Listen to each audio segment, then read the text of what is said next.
Good day everyone. Today we're diving into chapter 13, labor law.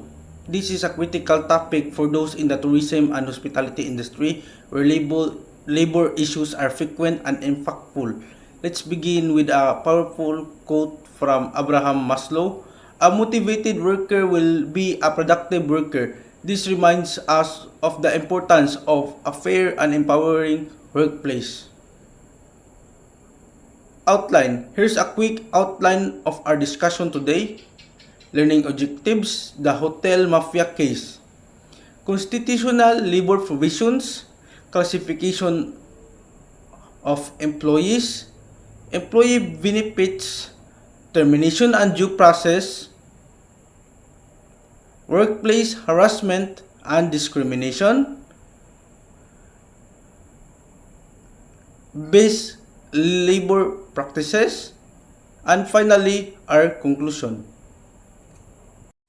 Learning objectives. By the end of this presentation, you should be able to identify classification of employee and understand the rights, know the benefits and privileges that employees are entitled to, understand how to address sexual harassment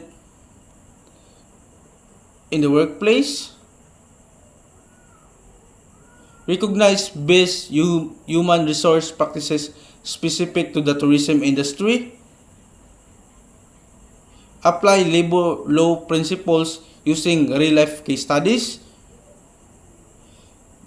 The Hotel Mafia case. This case involves Mr. Jimmy Hison, the HR director of a hotel in Manila, who investigated a series of Gil's room thefts.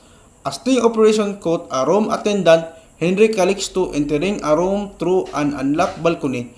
This case shows how management can exercise its prerogative but must still ensure that any resulting disciplinary action is backed by the evidence and follows due process. Constitutional provision. The 1987 Constitution provides robust protection for workers. It guarantees rights like self-organization, collective bargaining, humane working condition, and security of tenure. The Constitution also emphasizes equality, protecting women, persons with disabilities, and marginalized sectors. Classification of employees. Employees are classified into categories like regular, casual, seasonal, project-based, probationary, and fixed term. We also have special workers such as apprentices, learners, and handicapped workers, each with unique protection under the Labor Code. Application. PAL case. In the case involving Philippine Airlines and GC Services, outsourced workers were performing tasks essential to PAL's operation and were under PAL's supervision, so they were declared regular employees despite being hired through a contractor. This is an example of labor-only contracting, which is prohibited.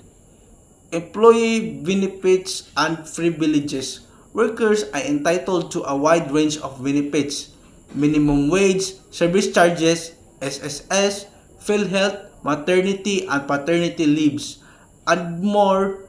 For example, service charges collected in hotels must be distributed 85% to employees and 15% to management. Also, employees have the right to join unions and collectively bargain.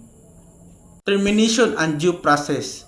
Dismissal must follow due process, which includes two notices and a hearing. Let's take a case of Cero Betila, a room attendant involved in multiple theft complaints. Despite his absence from investigation, he was given several opportunities to respond. The court ruled that due process was followed and his dismissal was valid. Provisionary employment. Provisionary employment is limited to 6 months. If the employee doesn't meet the company standards, which must be communicated at the start, they can be let go. In Nat versus Shangri-La, the hotel had valid reason to dismiss her but didn't follow proper procedure. She was entitled to pay for the remainder of her probation period. Sexual harassment. RA 7877. Sexual harassment is a serious offense in any workplace, whether it's a demand for sexual favors, unwanted touchings, or using authority to intimidate someone. It's punishable by law. Employers are required to have policies and complaint mechanisms in place. Discrimination laws. Discrimination in employment is illegal. Women, disabled persons, and racial minorities are protected by laws like Magna Carta for Disabled Persons RA 6725 on gender equality and PD 966 on racial discrimination. Employers cannot fire women for getting married or becoming pregnant. Best labor practices in tourism. In the tourism industry, best practices include background checks and immersion training, open communication via labor management councils, regular performance evaluation and merit-based incentives, strong investment in training and development. Many companies also offer wellness benefits like Bible studies, sports, and team building activities. Conclusion. To conclude, labor laws are essential in creating a just and productive tourism workplace.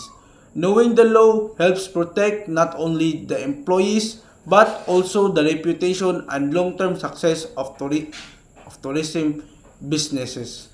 Respect for employee rights, due process, and ethical management isn't just good law, it's good business.